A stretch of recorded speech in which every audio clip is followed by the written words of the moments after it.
اعوذ باللہ من الشیطان الرجیم بسم اللہ الرحمن الرحیم لا الہ الا اللہ وحدہ لا شریک لہ واشہد ان محمدا عبدہ ورسولہ اما بعد فإن خیر الحدیث کتاب اللہ وخیر الہدی ہدی محمد صلی اللہ علیہ وسلم وشر الأمور محدثاتها وكل محدثة بدعة وكل بدعة ضلالة وكل ضلالة في النار.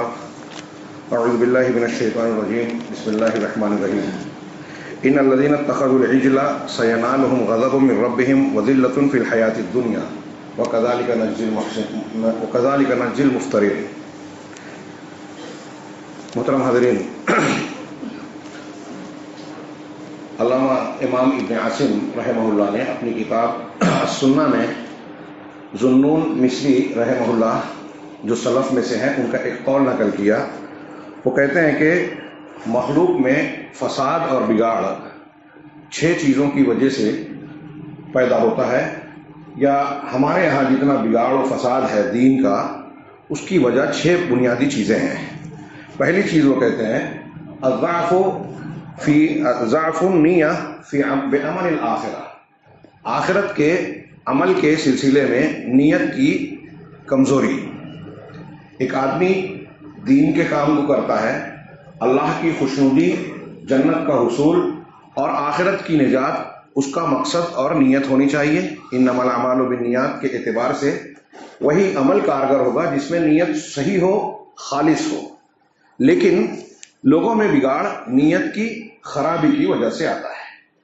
یہ ایک جملہ ایک پورا عنوان ہے کہ اخلاص دین کے لیے ضروری ہے، کامیابی کے لیے، اعمال کی قبولیت کے لیے. اور اگر اخلاص نہ ہو تو ریاکاری آتی ہے، خود ستائی آتی ہے، خود کی تعریف کرنا، عمل بگڑتا ہے.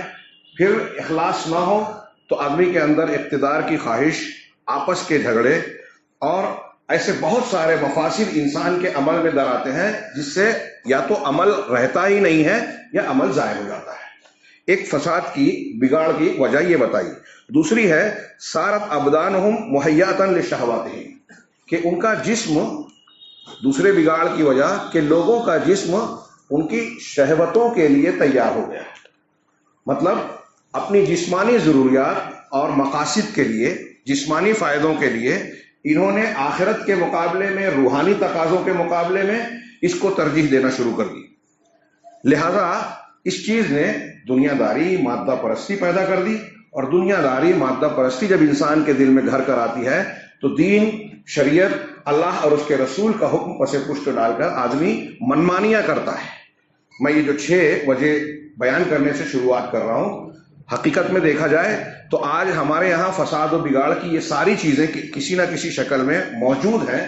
اور پورے مسلمانوں کا، میں دوسروں کی بات نہیں کرتا، دوسروں کے یہاں تو چونکہ توحید نہیں ہے، کہیں آخرت کا تصور نہیں ہے. آخرت کا تصور اگر ہے تو ویسا نہیں صاف ستھرا جیسا شریعت اسلامیہ نے دیا ہے، وہاں بگاڑ پیدا ہو گیا. لہذا ان کے یہاں بگاڑ کا ہونا تو سمجھ میں آتا ہے. لیکن وہ قوم، وہ اصحاب شریعت یعنی ہم اور آپ مسلمان، جو کتاب و سنت کے غیر محرف دین کے حامل ہیں، صاف ستھرے اور مکمل دین کے حامل ہیں، جو دنیا اور آخرت کی کامیابی کی ضمانت لیتا ہے، اس کو ماننے کے باوجود آج مسلمانوں کے حالات یہ ہیں کہ کسی بھی پہلو سے، کسی بھی شعبے میں ہم دیکھیں، ہمیں بگاڑ، خرابی، فساد نظر آتا ہے اور معاملات سلجھتے ہوئے نظر نہیں آتے. لوگ فلسفہ بہت کچھ بیان کرتے ہیں، علم اور معلومات، انفارمیشن کی کوئی کمی نہیں ہے. ہر کوئی دوسرے کے معاملے میں تبصرے کرتا ہے کہ فلاں کو یوں کرنا چاہیے تھا، یا فلاں کام اس طرح ہونا چاہیے تھا، تقریر میں یوں بولنا چاہیے تھا، اور فلاں چیزیں ایسی ہونی چاہیے تھی. گویا فلسفے کی حد تک اور سمجھ بوجھ کی حد تک کوئی کمی نہیں ہے، لوگوں کو بہت شعور حاصل ہے بظاہر. لیکن حقیقت میں اگر عملی اعتبار سے دیکھا جائے تو آج عقل مند اور سمجھنے والے نظر نہیں آتے. یہ بگاڑ، خرابیاں کیوں نظر آ رہی ہیں؟ یہ حضرت ذوالنون مصری کے قول میں اس کو گویا سمیٹا گیا ہے، اور ان میں سے جتنی باتیں انہوں نے بیان کی ہیں قرآن و حدیث میں ان کی خرابیاں، ان کے نقصانات، ان کے فسادات بیان کیے گئے ہیں۔ تو دوسری چیز یہ کہ شہوتیں ان کے بدن شہوات کے عادی ہو گئے، مادہ پرستی، دنیا داری غالب آ گئی۔ تیسری چیز بیان کی غلبہم طول العمل مع قصر الاجل، کہ لوگوں پر لمبی لمبی امیدیں غالب آ گئی، حالانکہ ان کی زندگی بہت مختصر ہے، قصر الاجل، زندگی کی مدت، موت کا وقت قریب ہے، لیکن تمنائیں، خواہشات بڑی طویل۔ ہماری زندگی زیادہ سے زیادہ اوسط عمر 60 سال، لیکن ہم گھر، مکانات اور دنیا کی جو پلاننگ کر رہے ہیں وہ 600 سال سے بھی زیادہ کی ہے۔ مکان کتنا پختہ ہونا چاہیے، کتنا زبردست ہونا چاہیے، ہمیں اپنے سے زیادہ اپنی اگلی نسل کی فکر ہے، حالانکہ اس نسل کو بھی جو ہے وہ اس دنیا سے رخصت ہو جانا ہے۔ وہاں ہم یہ نہیں سوچتے کہ اس دنیا میں جہاں وہ چند سال رہ کے گزر جائیں گے، ہمارے بعد وہ بھی ہمارے پیچھے آ جائیں گے، کبھی کبھی تو ہمارے سامنے ہی ہماری اگلی نسل چلی جاتی ہے۔ ان کا اگلا مستقبل یعنی آخرت کا معاملہ کیا ہوگا، اس پر زیادہ غور کرنا چاہیے ان لوگوں کو جو آخرت پر ایمان رکھتے ہیں، جو جنت و جہنم کو مانتے ہیں اور یہ جانتے ہیں کہ ہمیشہ کی زندگی وہاں کی ہوگی۔ لہذا فطری طور سے جس کو یہ یقین ہو کہ جہاں اگلی زندگی میں ہمیں ہمیشہ رہنا چاہیے، وہ اس ہمیشہ کی زندگی کو زیادہ ترجیح دے، ہمیشہ اپنے سامنے رکھے اور اس کی بنیاد پر اپنی زندگی کے نشیب و فراز میں کردار انجام دے۔ لیکن مشاہدہ یہ ہے کہ عمومی بات، آپ اگر کسی کو آخرت میں آج دنیا میں دیکھیں کہ کوئی بے روزگار ہے، نوکری پہ نہیں ہے، کما نہیں رہا ہے، تو اس پر دنیا کی بات ہے۔ رشتے کے معاملے میں کہ ابھی تو وہ کام نہیں کرتا، کیا کرے گا، بھول جاتے ہیں ہم اللہ روزی دینے والا اللہ ہے۔ ٹھیک ہے، یہ چیزیں میں یہ نہیں کہتا نہ دیکھی جائے، صلاحیت، قابلیت، یہ چیزیں دیکھی جائے، لیکن اس کی اتنی فکر، کوئی بے روزگار ہے تو ساتھ بہت سارے لوگ مشورہ دیں گے، فلاں کام کر لو، فلاں چیز اختیار کر لو، لیکن کسی کو بے نمازی دیکھیں گے، کسی کو دین سے دور دیکھیں گے، کسی کو شرک اور بدعت میں دیکھیں گے، تو ہمارے ہاں اتنے لوگ آ کر اس کو روز نہیں بولتے کہ تم اگر یہ کام کر رہے ہو تو آخرت تمہاری تباہ ہو سکتی ہے، اللہ تبارک و تعالیٰ ناراض ہو جائے گا اور ہمیشہ کی زندگی تباہی اور بربادی کا شکار ہو جائے گی۔ اس کی زیادہ فکر ہونا چاہیے۔ ہمارے یہاں مزاج پہ دنیا غالب ہے۔ تو یہاں چوتھی چیز انہوں نے بیان کی، تیسری چیز کہ انہوں نے ان پر جو ہے طول العمل، لمبی تمنائیں اور امیدیں، چھوٹی سی زندگی کے ساتھ لمبی تمناؤں کا حصہ غالب آ گیا۔ چوتھی چیز ہے آثر رضا المخلوقین علی رضا اللہ۔ بہت بڑی بڑی باتیں ہیں یہ سب، ایک ایک جملہ جو میں 2-3 جملوں میں تشریح کر کے آگے بڑھ رہا ہوں، اس لیے کہ صرف ایک نقطے پر مجھے کچھ باتیں عرض کرنی ہے۔ کہ چوتھی چیز انہوں نے بیان کی کہ انہوں نے مخلوق کی رضامندی کو خالق کی رضا پر ترجیح دے دی۔ اللہ تبارک و تعالیٰ کس چیز سے خوش ہوتا ہے، کس سے ناراض ہوتا ہے، اس کی زیادہ فکر نہیں ہے، لیکن لوگ کس چیز سے خوش ہوتے ہیں، کس چیز سے ناراض ہوتے ہیں، اس کی زیادہ فکر ہے۔ اب لوگوں میں کچھ لوگوں نے اپنے کچھ مقتدی بنا لیے ہیں، اپنے بڑے بنا لیے ہیں، کسی کے ملازم ہیں، کسی کے مرید ہیں، کسی کے کچھ اور ہیں باہمی تعلقات میں، یا پھر رشتے اور محبت کی بنیاد پر عاشق و معشوق کی حیثیت سے ایک عاشق اپنے معشوق کے لیے اور معشوق اپنے عاشق کے لیے وہ کرنے کی باتیں کرتے ہیں جو اللہ تبارک و تعالیٰ کے لیے قربانیاں دینے کے لیے ان کے یہاں حوصلہ نہیں ہے، جذبہ اور نیت اور اخلاص نہیں ہے۔ وہ اپنے عاشق و معشوق یا دنیا کی معمولی محبت کے لیے کرنے کے لیے تیار ہے۔ تو اللہ کی محبت کے سامنے مخلوق کی محبت، اللہ کی رضامندی کے سامنے لوگوں کی خوشنودی چاہتے ہیں۔ سیٹھ صاحب ہم سے خوش ہو جائیں، وہ جس چیز سے خوش ہوتے ہیں وہ کریں، اگر وہ ناراض ہو جائیں گے تو بہت بڑی بات ہوگی، ہماری نوکری چلی جائے گی، ہمارے لیے عرصہ حیات تنگ ہو جائے گا، فنا ہو جائے گا، ڈھیما ہو جائے گا۔ مخلوق سے خوف اور ڈر، اس لیے ان کی خوشنودی کو ترجیح دے رہے ہیں۔ اب ان کو خوش کرنے کے لیے اللہ کی شریعت کی مخالفت ہو رہی ہے، پرواہ نہیں، جھوٹ کا ساتھ دیا جا رہا ہے، غلط باتوں کا تعاون کیا جا رہا ہے، ایسی باتیں جس سے اختلاف پیدا ہو، جس سے شریعت اور دین کے اندر خرابی ہو، لوگوں کے تعلقات کشیدہ ہوں، رشتے کٹیں، دین کے تقاضے مجروح ہوں، یہ چل جائے گا۔ کیوں؟ اس میں سیٹھ صاحب خوش ہو رہے ہیں۔ کیا نہیں چلے گا؟ جس میں اللہ تبارک و تعالیٰ کی خوشنودی ہو اور سیٹھ صاحب ناراض ہو جائیں۔ یہ میں منبر سے کہہ رہا ہوں، کوئی کچھ بھی سمجھے. یہ ذوالنون مصری کا قول ہے, اور یہ باتیں جو میں کہہ رہا ہوں یہ بہت بڑی, علامہ ابن تیمیہ نے اس پر بہت زبردست تفصیل بیان کی ہے, جہاں جو میں نے اس سے پہلے کچھ تھوڑی موڑی بیان کی ہے کہ لوگوں کے مزاج میں الحب فی اللہ والبغض فی اللہ, جو اللہ کے نبی صلی اللہ علیہ وسلم کا فرمان ہے کہ یہ اوثق اور الایمان ہے, ایمان کا سب سے مضبوط دستہ. یہاں امتحان ہوتا ہے انسان کا. سب اپنے آپ کو عام حالات میں مسلمان, مجاہد اور نہ جانے کیا کیا بولتے ہیں, میں کسی سے نہیں ڈرتا, میں یہ نہیں کرتا, اس قسم کے دعوے عام ہیں. لیکن حقیقت میں اس پر عمل کرنے والے جب کسوٹی پر کھرے اترنے کی بات آتی ہے تو شاذ و نادر نظر آتے ہیں. لوگوں کی بھیڑ غائب ہو جاتی ہے, کوئی نظر نہیں آتا. جہاں یہ بات آتی ہے کہ لوگ ناراض ہو جائیں گے اللہ کو خوش کرنے میں, تو وہاں بھیڑ بھاڑ ختم ہو جاتی ہے, اکا دکا لوگ نظر آتے ہیں. یہ عام بات ہے. اللہ کے لیے محبت کرنا کہ ہم اللہ تعالیٰ کے دین کے تقاضے کو مکمل کر رہے ہیں, دنیا ناراض ہوتی ہو. توحید تو یہ ہے کہ خدا حشر میں کہہ دے یہ بندہ دو عالم سے خفا میرے لیے ہے. یہ سب کے حوصلے کی بات نہیں ہے. اور یہ آج ہم دیکھ رہے ہیں سماج اور معاشرے میں, اپنے گرد و پیش میں دیکھ رہے ہیں, دین کے معاملے میں ساری مصلحت, اگر ایسا کر دیں گے تو یہ ہو جائے گا, ویسا کریں گے تو کیا جھنجٹ میں پڑیں, کیا کسی معاملے میں پڑیں, شرک ہو رہا ہے, بدعت ہو رہا ہے, پیشانی پہ بل نہیں آ رہا ہے. لیکن آپ اور آپ کے ابا کی عزت پر اگر کسی نے حرف ڈال دیا تو پھر وہ ناقابل ہے معافی جرم, شرک سے بڑا گناہ. اس کے لیے ہم کیا کیا کر سکتے ہیں سب کریں گے. آج ہم دیکھتے ہیں کہ شریعت کو پھیلانے یا شریعت کی مخالفت پر نفرت کا اظہار کرنے کے لیے ہمارے ہاں لوگ رشتے تعلق کاٹنے اور جوڑنے کا معیار نہیں رکھتے. لیکن اگر ذاتی معاملات ہو, خاندانی معاملات ہو, تو اس پر سارے صلاحیتیں, قوتیں اور اثر رسوخ استعمال کیا جاتا ہے. یہ میں نے چند باتیں کہی ہیں, اس میں اور تشریح کی جا سکتی ہے اس جملے کو کہ فساد اور بگاڑ کہاں سے آ رہا ہے. آثر رضا المخلوقین علی رضا اللہ. پانچویں چیز جس پر مجھے بیان کرنا ہے, 6 چیزیں ہیں, مجھے 5ویں پر کچھ باتیں کہنی ہیں. وہ چیز ہے اتبعوا اہواءہم ونبذوا سنت نبیہم, کہ انہوں نے, لوگوں نے اپنی خواہشات کی اتباع کی اور اپنے نبی کی سنت کو پیچھے چھوڑ دیا. 5ویں بات پر تھوڑی تفصیل بیان کرنے سے پہلے صرف 6ٹھی کا ذکر کروں کہ 6ٹھی چیز ہے جعلوا ذلات السلف حجۃ لانفسہم ودفنوا اکثر مناقبہم, کہ انہوں نے اپنے اسلاف کی غلطیوں, لغزشوں کو اپنے لیے حجت بنا لیا. فلاں امام سے اگر کوئی خطا ہو گئی بشری بنیاد پر تو امام صاحب نے کیا, اب انہوں نے رجوع کر لیا لیکن بعد کے لوگوں نے پکڑ لیا. یہ سلف کی بات کیا.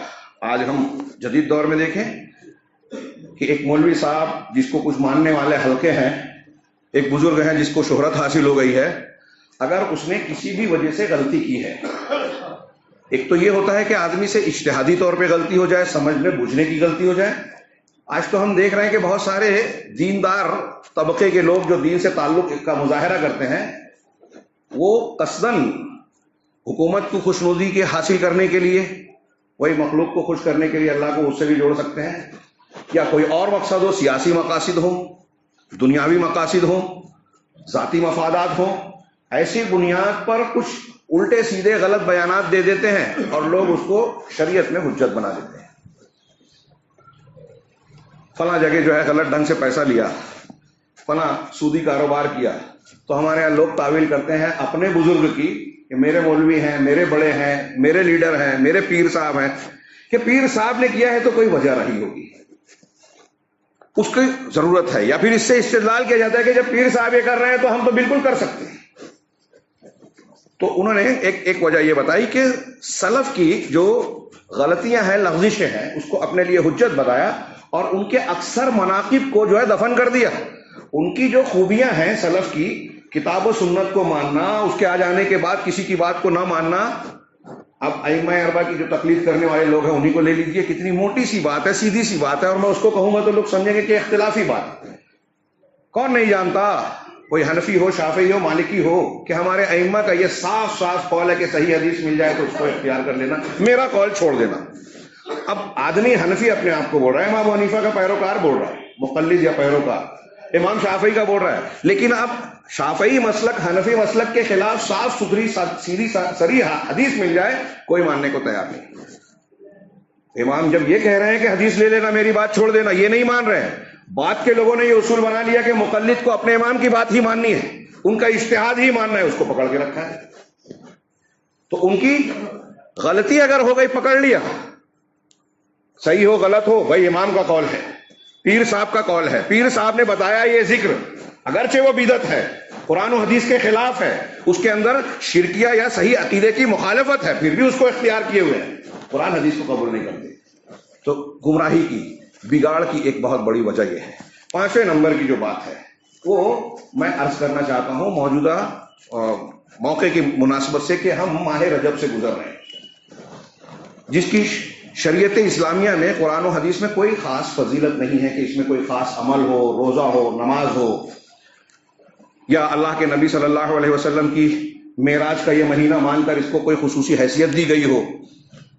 یہ ثبوت ہی نہیں ہے کہ اللہ کے رسول صلی اللہ علیہ وسلم کی معراج کا بالکل متعین مہینہ اور دن کون ہے، اقوال بہت سارے ہیں، کوئی مضبوط قول نہیں ہے، اور شریعت نے اس کی پابندی یا تعین نہیں کی۔ عید و بقرعید یا کسی خاص دن کی طرح اگر اس کا کوئی خاص معین اس کی حیثیت ہوتی تو ضرور شریعت بیان کرتی، صحابہ کرام اس پر عمل کرتے، وہ خیر میں دوسروں سے زیادہ سبقت رکھنے والے تھے، اس سے پیچھے نہیں رہتے۔ اور پھر اس کے علاوہ رجب کے کونڈے جو شیعوں کی ایجاد کی ہوئی چیزیں ہمارے یہاں رائج ہے۔ ابھی اسی مناسبت سے کل سے ہم دیکھ رہے ہیں ہنگامہ، پتہ چلا کیا تو کہا خواجہ معین الدین چشتی کی برسی ہے یا عرس کا موقع ہے، اس مناسبت سے یہاں بہت ساری چیزیں پکائی جا رہی ہیں، ڈی جے بجائے جا رہے ہیں۔ ہمارے یہاں یہ بھی ایک معاملہ چل رہا ہے کہ اسلام اور دین کے نام پہ قرآن کی تلاوت ذکر و اذکار کی بجائے لاؤڈ اسپیکر سے، ڈی جے سے اور نہ جانے کیا کیا خرافات اور الٹے سیدھے کلام لوگوں کو ہر وقت سنائے جاتے ہیں، جس میں شرک ہے، بدعت ہے، خرافات ہے، اور اسے سنا سنا کر لوگوں کو قرآن حدیث سے دور کیا جا رہا ہے۔ بعض اہل علم نے سلف میں سے لکھا ہے کہ ناحق اور باطل فرقوں کی گروہوں کی ایک پہچان یہ بھی ہے کہ قرآن کی تلاوت ذکر و اذکار کی بجائے وہ ترانے، گانے، نظم ان سے زیادہ کام لیتے ہیں۔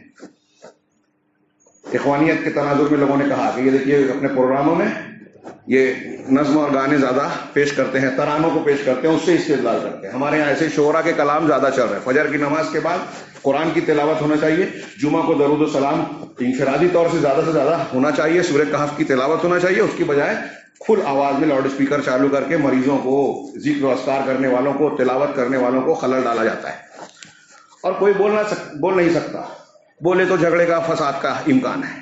اس کے بارے میں کسی کو تدبیر کی فکر بھی نہیں ہے، کیونکہ ان کی ذاتی معاملہ تو ہے نہیں، دین کا معاملہ ہے، دین اللہ جانے، رسول جانے، ہم کیا اس کے ذمہ دار ہیں۔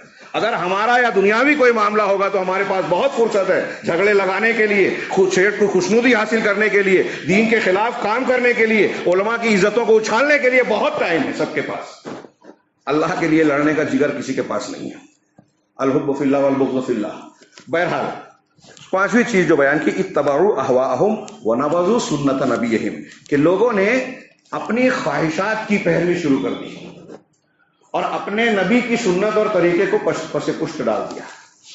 یہ ایک جملہ سارے بگاڑ کی بنیاد بن سکتا ہے۔ 6 کو ختم کر کے اگر صرف اس ایک کو رکھا جائے تو یہ ساری چیزوں کو گھیرے ہوئے ہے کہ سارے بگاڑ کی بنیاد یہ ہے کہ نبی کے طریقے کو ہم نے اختیار نہیں کیا۔ یہ الگ بات ہے کہ ہم ہمارے سماج اور معاشرے میں دیکھیں، جو بھی کوئی بدعت خرافات کر رہا ہے، یہاں تک کہ کوئی غلطی کرتا ہے، گناہ کرتا ہے، اخلاقی برائی ہو، بری باتیں بولتا ہو، چاپلوسی اور منافقت اختیار کرتا ہو، کوئی بھی طریقہ، جھوٹ بولتا ہو، آپ جب اس سے بات کریں گے تو وہ حقی پر نظر آئے گا۔ 2 لوگ جھگڑا کر رہے ہیں، آپ ملانے جائیں، دونوں حق پر نکلیں گے، کوئی صورت ہی نظر نہیں آتی۔ یہ بھی قیامت کی نشانیوں میں سے ہے، عذاب کی ایک شکل ہے۔ کئی حدیثوں میں بیان کیا گیا ہے کہ جب برائیاں اس طرح سے عام ہوگی تو دانشور اور عقل مند آدمی بھی حیران ہو جائے گا، مسائل پیدا ہوں گے مسلمانوں میں، لیکن اس کا کوئی حل نہیں نکلے گا، کوئی نتیجہ اور مسئلے کا حل دکھائی نہیں دے گا کہ کیسے معاملہ حل کریں۔ یہ عذاب کی ایک شکل ہے۔ اس کی وجہ اللہ کے نبی صلی اللہ علیہ وسلم کی سنت کو کسی پشت ڈال دینا، آپ کے طریقے کو چھوڑ دینا، اپنی عقل، اپنی خواہش۔ اب ہوا خواہشات کو کہتے ہیں۔ دنیا میں قرآن و حدیث کے خلاف جو بھی عمل کیا جائے، جو بھی عقیدہ اختیار کیا جائے، وہ سب خواہش پرستی ہے، ہوا پرستی ہے۔ تو انہوں نے کہا قرآن میں بار بار کہا جائے اتبعوا اہواءہم، ان لوگوں نے اپنے خواہشات کی پیروی کی۔ ثم جعلناک علی شریعۃ من الامر، اللہ کے رسول صلی اللہ علیہ وسلم کو خطاب کر کے اللہ نے فرمایا کہ آپ کو ہم نے حکم کی ایک شریعت پر قائم کر دیا، فائز کر دیا۔ فاتبعها، اسی کی اتباع کیجیے. سب سے پہلے اللہ تعالیٰ قرآن اصل ہے، اللہ کے نبی صلی اللہ علیہ وسلم کو حکم دیا گیا کہ اس قرآن کی آپ اتباع کیجیے، اور آپ پہلے مسلمان امت کے سب سے زیادہ اتباع کرنے والے. اسی لیے حضرت عائشہ نے کہا کہ قرآن آپ کا اخلاق تھا، اس کا مطلب اصل قرآن ہے. نبی صلی اللہ علیہ وسلم اس کی پیروی کرنے والے اور پیروی کر کے امت کو بتانے والے کہ قرآن پر اس طرح عمل کیا جاتا ہے. فاتبعها ولا تتبع اهواء الذين لا يعلمون، اور جو علم والے نہیں ہیں، جاہل ہیں، یعنی شریعت نہیں جانتے، اللہ کی کتاب اور اللہ تعالیٰ کی شریعت سے واقف نہیں ہے، ان کی اتباع مت کیجیے، ان کے پیچھے مت چلیے. کتنی صاف تعلیم ہے قرآن کی. ایسی 20 آیتیں، 30 سے 40 آیتیں میں تو اطاعت کے لفظ سے اللہ اور رسول کی اطاعت کرنے کا حکم دیا گیا. ان تطیعوہ تہتدوا، اگر اللہ کے رسول کی اطاعت کرو گے تو ہدایت پا جاؤ گے. اس کا الٹا معنی کیا ہوا؟ رسول کی اطاعت نہیں کرو گے تو گمراہی پکی. صحابہ کرام اللہ کے نبی صلی اللہ علیہ وسلم کی ان تعلیمات کو جانتے تھے. ہر جمعہ میں آپ کہتے تھے دین میں ہر نئی چیز بدعت ہے، ہر بدعت گمراہی ہے. آپ نے انتہائی سختی سے بیان کیا کہ تم میرے بعد جب زندہ رہو گے تو بڑے اختلاف پاؤ گے. تو اختلاف میں کیا کرنا ہے؟ میری سنت، میرے خلفائے راشدین کی سنت کو پکڑنا، نئی چیز سے بچنا. ہر نئی چیز گمراہی. یہ جو میں پڑھ رہا ہوں عربی نہیں پڑھ رہا ہوں، اس لیے کہ یہ حدیثیں بالکل کامن ہے، عام ہے، ہر مسلک کے علماء اس کو دہراتے رہتے ہیں اور عوام بھی اسے سنتے رہتے ہیں. اتنی شدت برتی آپ نے، کیوں؟ اس لیے کہ بدعت، دین میں نئی چیز، قرآن و حدیث کے مقابلے میں کوئی چیز اختیار کرنا، یہ انتہائی خطرناک ہے. میرے ہاتھ میں تو پرچیاں ہیں، اس میں 2 میں صرف بدعت کے نقصانات لکھے ہوئے ہیں. کیا کیا نقصان ہوتا ہے بدعت کرنے سے؟ عمل برباد ہوتا ہے. من عمل عملا لیس علیہ امرنا فہو رد، من احدث فی امرنا ھذا ما لیس منہ فہو رد. یہ 2 حدیثیں ہیں بخاری مسلم کی. جس نے کوئی ایسا عمل کیا، جیسے ایک صرف مسلم میں ایک دونوں میں ہے، جس پر ہمارا حکم نہیں ہے وہ رد ہے. جس نے کوئی ایسا عمل ایجاد کیا جس پر ہمارا حکم نہیں ہے وہ رد ہے، یعنی قبول نہیں ہوگا. علامہ نووی رحمہ اللہ کہتے ہیں کہ یہ چھوٹی سی حدیث دین کے اصولوں میں سے ایک اصول ہے، ایک بنیادی قاعدہ ہے. اسے نہ صرف یاد رکھنا چاہیے بلکہ مسلمانوں میں بار بار اسے پھیلانا چاہیے. علامہ نووی کہتے ہیں اس کی بنیاد پر آپ بہت ساری گمراہیوں سے بچ سکتے ہیں کہ جب دین میں کوئی نئی چیز اللہ کے یہاں مردود ہے تو ہمیں کوئی نئی چیز اختیار ہی نہیں کرنی ہے. جو اللہ اور رسول سے، اگر آپ کو کوئی کام کرنا ہے، عمل کرنا ہے، تو پہلے یہ دیکھیں کہ اللہ کے رسول سے ثابت ہے یا نہیں. اگر نہیں ہے تو کتنا بھی خوبصورت نظر آ رہا ہے، ہمارے لیے قابل قبول نہیں ہے. 1 لاکھ مرتبہ فلاں ذکر کر لو، فلاں دعا پڑھ لو، فلاں پیر صاحب کے ہاتھ پہ بیعت کر لو، پیر صاحب کے سلسلے میں یہ بات کہی گئی ہے، یہ سلسلہ کہاں سے آیا. یہ اگر آپ ان ساری چیزوں کو دیکھیں کہ کیا اللہ کے رسول صلی اللہ علیہ وسلم کے زمانے میں یہ چیز تھی، اس کا طریقہ کار تھا، نہیں تھا، اس سب کو رد کر دیا جائے. اگر آپ وہ اختیار کر رہے ہیں تو اللہ کے رسول کہہ رہے ہیں کہ یہ رد ہوگا. بدعت سے شریعت تبدیل ہو جاتی ہے. شریعت تبدیل ہو جاتی ہے. بدعت کا مطلب یہ کہ آپ نے اللہ اور رسول کی بتائی ہوئی شریعت کے مقابلے میں دوسری شریعت اختیار کر لی. کتنی کامن بات ہے. اب جب ہم بدعت بولتے ہیں تو ہمارے ذہن و تصور میں صرف وہی بدعت ہی آتے ہیں جو یہ نظر و نیاز کر رہے ہیں، شرکیہ، قبروں کا طواف، عرس اور نظر و نیاز، قبروں کو بوسہ لینا، مقدسات کو اپنی طرف سے گڑھ لینا کہ یہ چیزیں متبرک ہیں، مقدس ہیں. یہ شب معراج، شب برات، ان چیزوں کو اختیار کرنا، ہمارے ذہن میں یہی آتا ہے. بہت ساری ایسی بدعتیں ہیں جو قولی بدعت کہلاتی ہیں، جو اعتقادی بدعت کہلاتی ہیں. ابھی وقت شاید نہ بچے، میں یہی عرض کر دوں کہ بدعت کی تقسیم کرتے ہیں تو بدعت ایک قولی اور اعتقادی ہوتی ہے اور ایک عبادات میں ہوتی ہے. ایک عقیدے میں بدعت ہوتی ہے ایک قسم کی، اور ایک عبادات میں. معاملات کی بدعت نہیں کہلاتی. یہ پنکھا، لاؤڈ اسپیکر، یہ دین سمجھ کے نہیں اختیار کیا گیا ہے. یہ کچھ لوگ دینی بدعت کو ثابت کرنے کے لیے ان چیزوں سے اختیار کرتے ہیں. دنیا میں بدعت اختیار کرنے کی اجازت ہے شریعت میں، اس سے ممانعت نہیں ہے.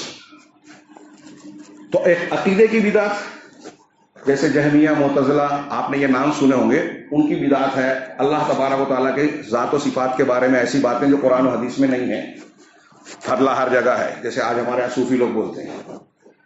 ہندوؤں کا وحدت الوجودی عقیدہ ہے جس کی بنیاد پر یہ بات کہی جاتی ہے. تو یہ اعتقاد کی بدعت ہے، اور ایسی بدعت عموماً کفر اور شرک ہے. ابھی 2-3 روز پہلے اخبار میں ایک بیان آیا، میں نام لے کے بول رہا ہوں، سلمان ندوی حسینی صاحب کا.